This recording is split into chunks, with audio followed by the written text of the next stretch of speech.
बच्चों, आज के इस संस्कृत के वीडियो में सभी का स्वागत है। और आज हम लोग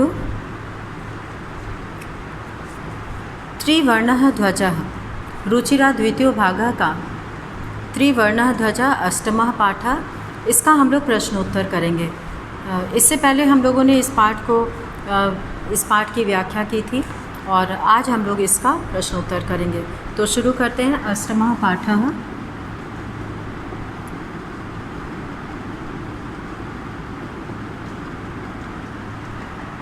त्रिवर्णः ध्वजः।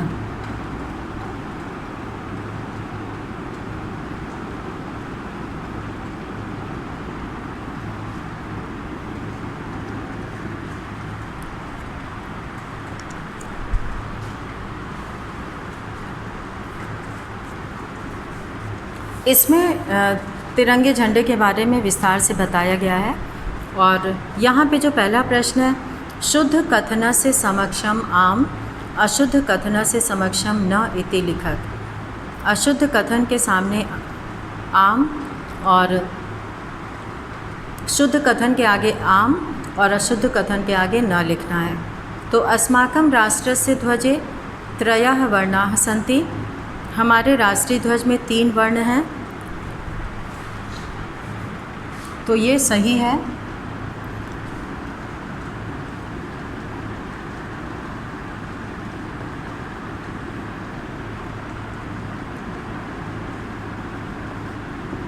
उत्तर 1 के क में हम लोग लिखेंगे आम।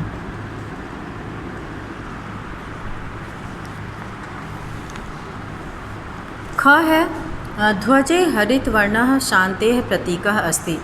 ध्वज में हरा रंग शांति का प्रतीक है। तो हरा रंग शांति का प्रतीक नहीं होता है, तो यहाँ पर ये गलत है, तो इसकी जगह लिखेंगे न।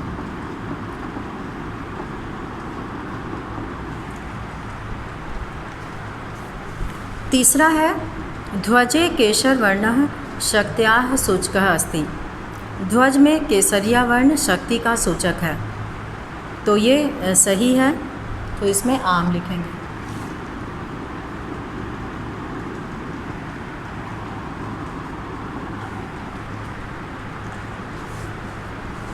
घ है, चक्रे 30 अराः सन्ति। चक्रे यानी चक्र में 30 अराह मतलब तीलियाँ, संति मतलब हैं, तो ये गलत है। उसमें चतुर्विंशति अराह है, 24 तीलियाँ हैं।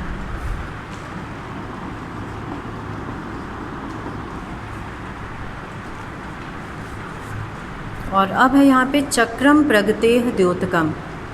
चक्र प्रगति का द्योतक है, तो ये सही है, तो यहाँ पे आम लिखेंगे।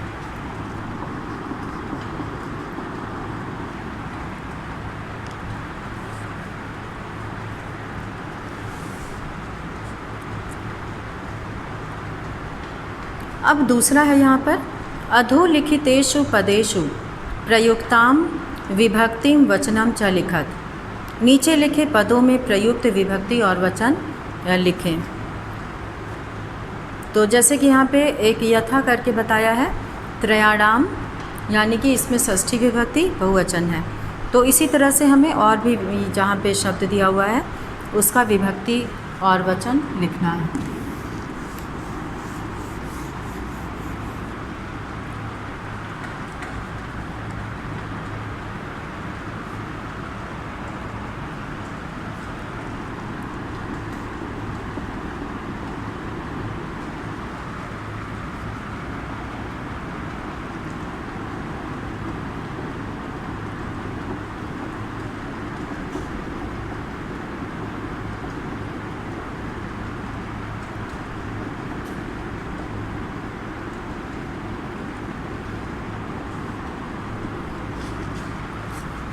समृद्धेः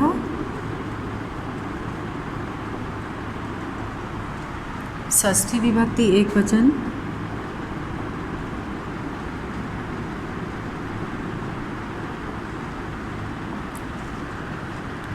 वर्णानाम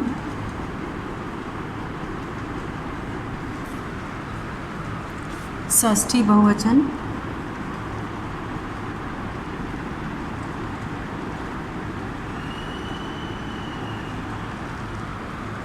उत्साहस्य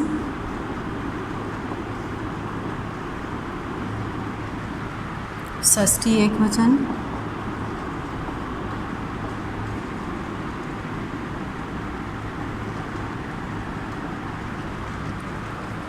नागरिकैः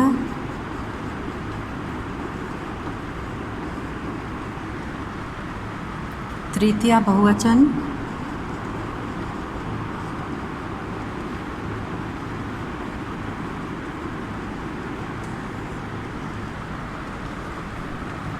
सात्विकतायाः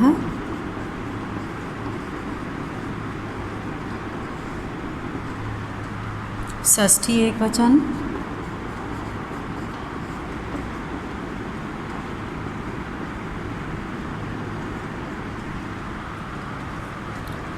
प्राणानाम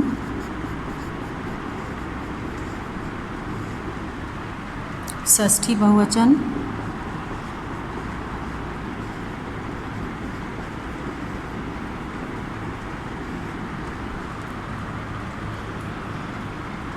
सभायाम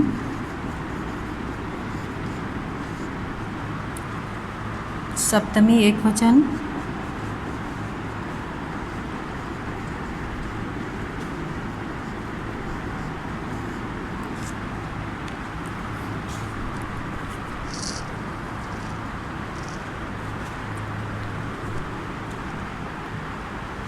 तो इस तरह से यहाँ पर ये लिखना है।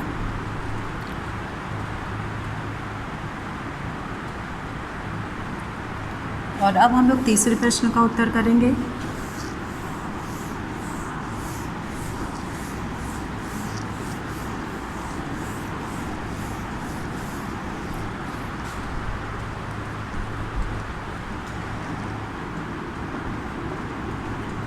उत्तर 3। एक पदेन उत्तरत्। एक पद में उत्तर दो। अस्माकं ध्वजे कति वर्णाः सन्ति। तो यहाँ पे एक पद में उत्तर देना है तो त्रय।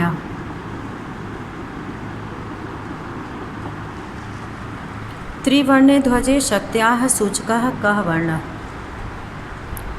तिरंगे झंडे में शक्ति का सूचक वर्ण कौन सा है? केशर वर्ण।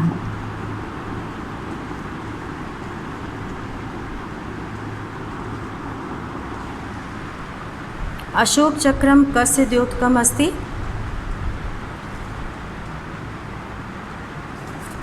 अशोक चक्रम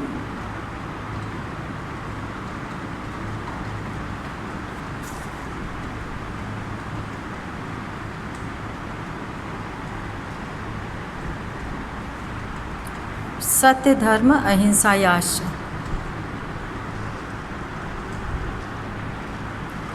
प्रगतेः न्यायस्य च प्रवर्तकम्।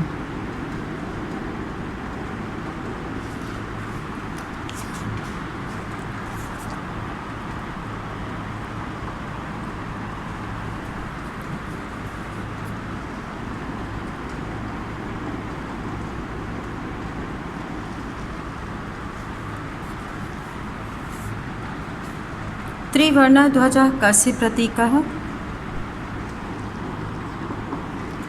स्वाधीनतायाः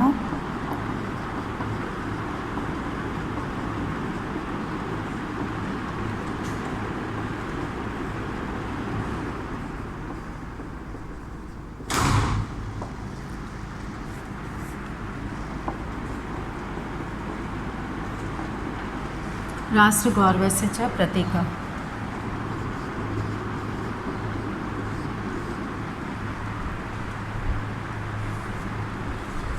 एक वाक्येन उत्तरत्।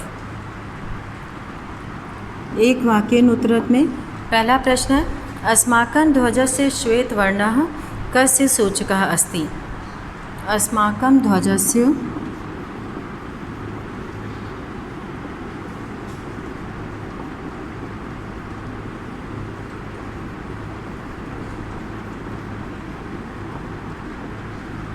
श्वेतवर्णः सत्यस्य सूचकः अस्ति।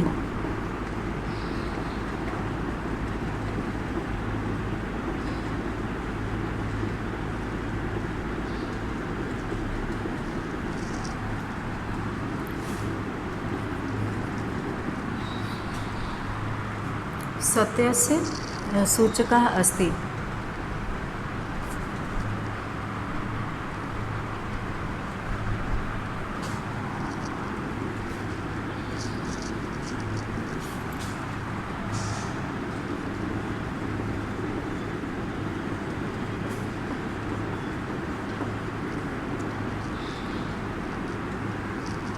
अब यहाँ पे ख है,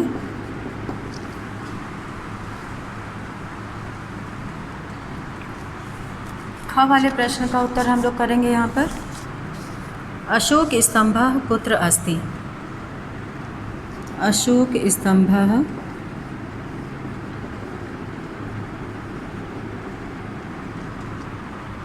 सारनाथे अस्ति।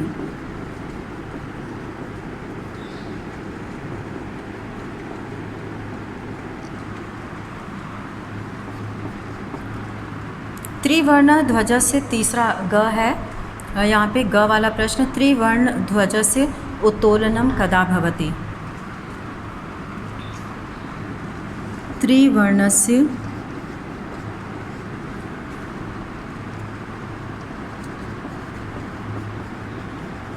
ध्वजस्य उत्तोलनम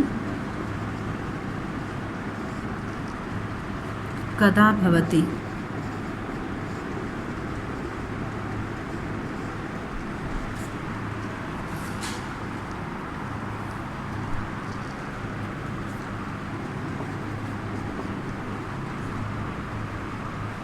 अशोक चक्रे कति अराः सन्ति?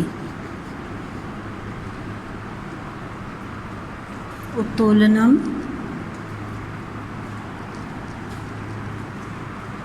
स्वतंत्रता दिवसे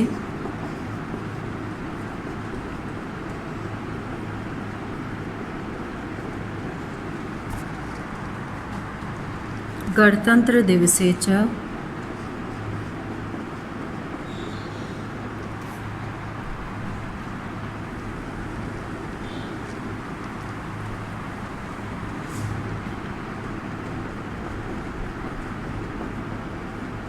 गणतंत्र दिवसे च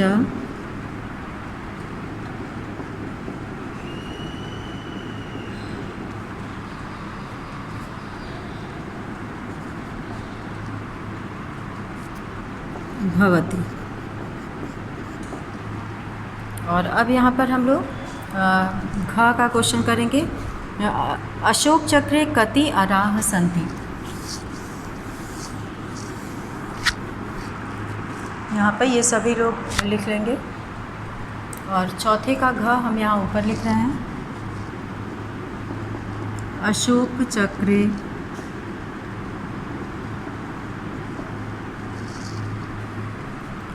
चतुर्विंशतिः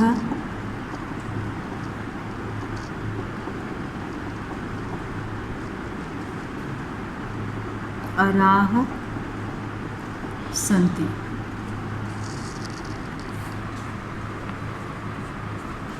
अब उत्तर 5 है यहाँ पर। उत्तर 5 में अधोलिखित वाक्येषु रेखांकित पदानि आधृत्य प्रश्न निर्माणं कुरुत। नीचे लिखे रेखांकित पदों के आधार पर प्रश्न निर्माण करना है। तो इसमें जो पहले क में दिया हुआ है वो है अस्माकं त्रिवर्ण ध्वजः विश्व विजयी भवेत्।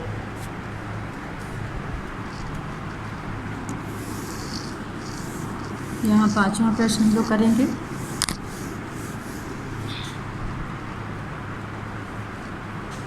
पाँचवें के क में प्रश्न जो रेखांकित शब्द की जगह पे लिखना है, तो रेखांकित पद की जगह पे हम लोग यहाँ पर लिखेंगे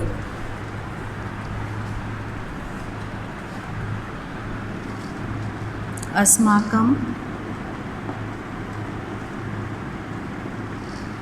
यहाँ पर अस्माकं कः विश्व विजयी भवेत्। कः विश्व विजयी भवेत् क्वेश्चन मार्क।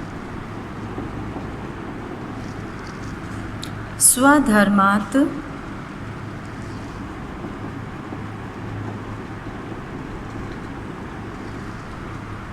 कम वयं न कुर्याम।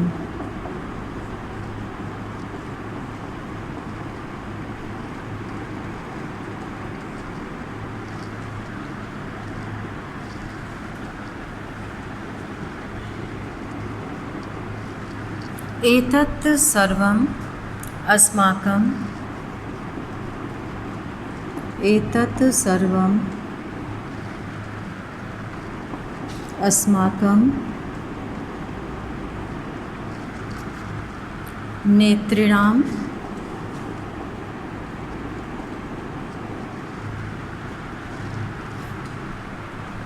कस्याः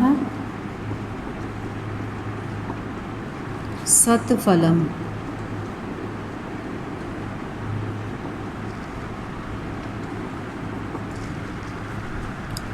शत्रूणां समक्षं विजयः सुनिश्चितः भवेत्। केषां समक्षम, यहाँ पे कस्याः, यहाँ पे केषां, केषां समक्षम विजयः सुनिश्चितः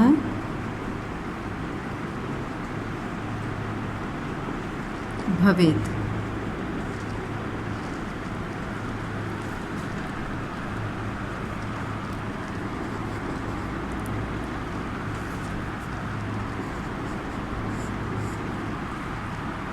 अब यहाँ पर उत्तर 6 हम लोग करेंगे। तो ये सभी प्रश्न का उत्तर बच्चे लिखेंगे अपनी कॉपी में।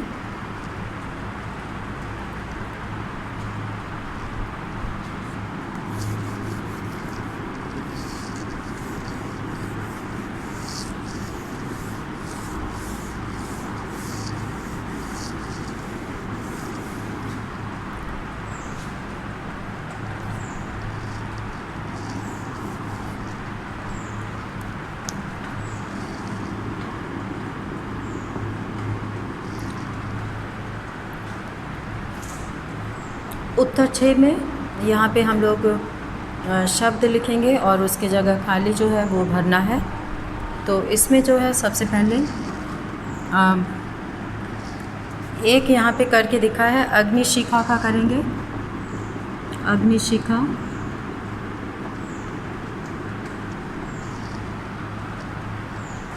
इसमें जो है जो पहला खाली जगह है अग्निशिखयोः हो जाएगा और अग्नि शिखासु सप्तमी विभक्ति है, तो अग्निशिखयोः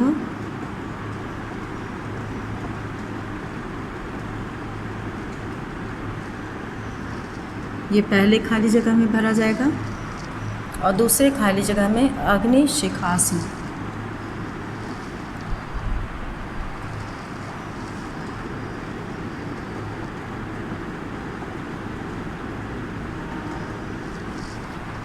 अग्निशिखासु। दूसरा है सभा,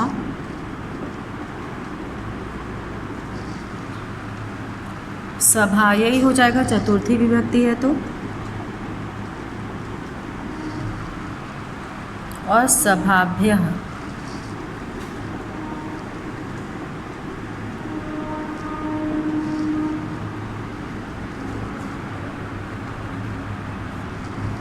अहिंसा में ये सब दोनों खाली जगह में भरे जाएंगे। ये पहले खाली जगह में, वो दूसरे खाली जगह में। अहिंसा का जो पहला खाली जगह द्विवचन का है तो द्वितीय विभक्ति है, इसलिए अहिंसे हो जाएगा। ये पहले खाली जगह में भरेंगे और अहिंसा दूसरे खाली जगह में।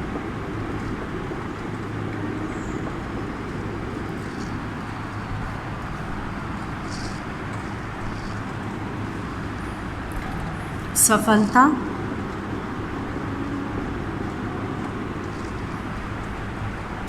सफलतायाः और सफलताभ्यः। सफलतायाः क्योंकि ये पंचमी विभक्ति है,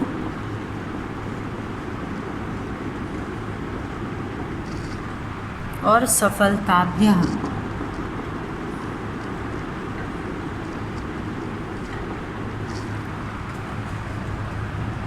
सूचिका,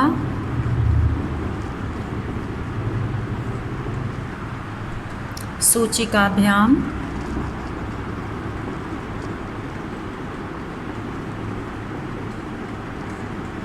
पहले खाली जगह में सूचिका भी है, दूसरे खाली जगह में। तृतीया विभक्ति है, इसलिए सूचिका भी हो जाएगा।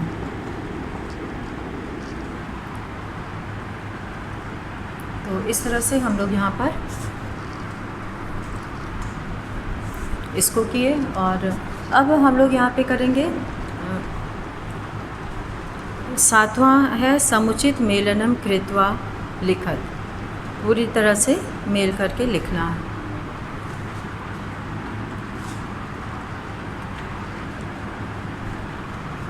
अब यहाँ पे हम लोग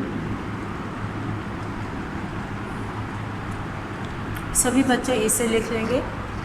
ये जो पहले खाली जगह का शब्द है वो ये है अग्निशिखयोः, ये पहले खाली जगह में भरना है। अग्निशिखासु ये दूसरे खाली जगह में भरना है। सभा, सभा जो है ये द्विवचन, एक वचन का सभा यही है, और ये सभाभ्य बहुवचन में। अहिंसा में ये पहले खाली जगह में अहिंसे, दूसरे में अहिंसा। सफलता में सफलतायाः पहले खाली जगह में, सफलताभ्य दूसरे खाली जगह में। सूचिका में सूचिकाभ्याम पहले खाली जगह में, सूचिका भी दूसरे खाली जगह में। तो इस तरह से ये प्रश्न यहाँ पे पूरा हुआ। और अब हम लोग करेंगे 7वां प्रश्न।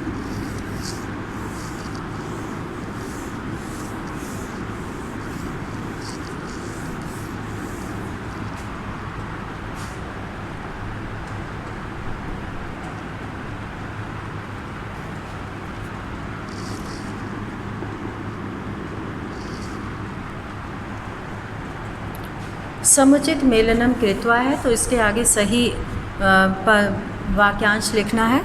तो क और ख है इसमें।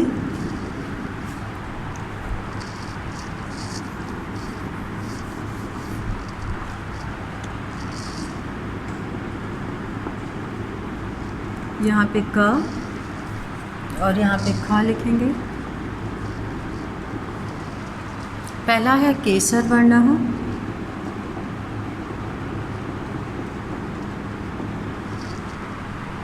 केसर वर्ण शौर्य से त्याग्य से च सोचकर। शौर्य से त्याग से च सूचिका।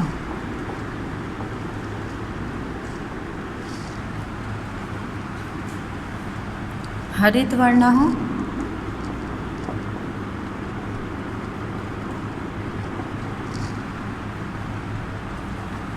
हरित वर्ण है सुषमायाः।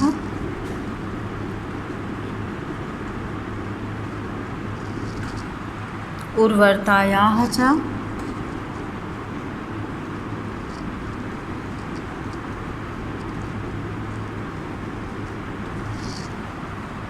सूचिका।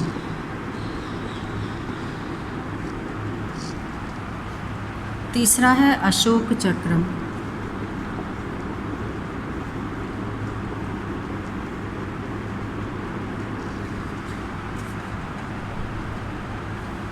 प्रगतेः न्यायस्य च प्रवर्तकम्।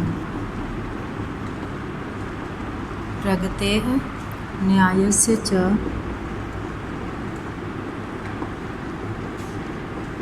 प्रवर्तकम्।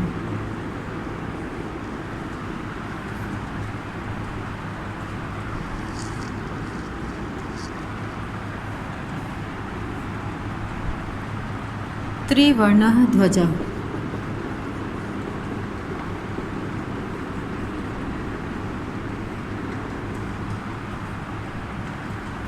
अब यहाँ पर है स्वाधीनतायाः।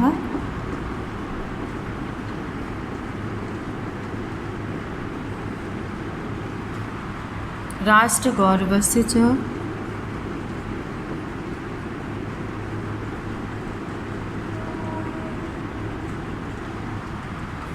प्रतीकः।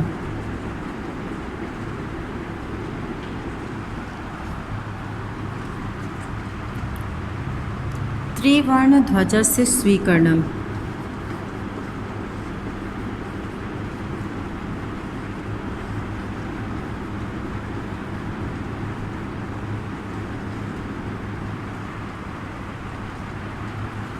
बाईस जुलाई इसको हम लोग मिलाएंगे।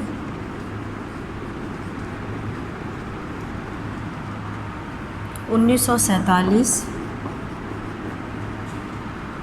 तमे वर्षे जातम्।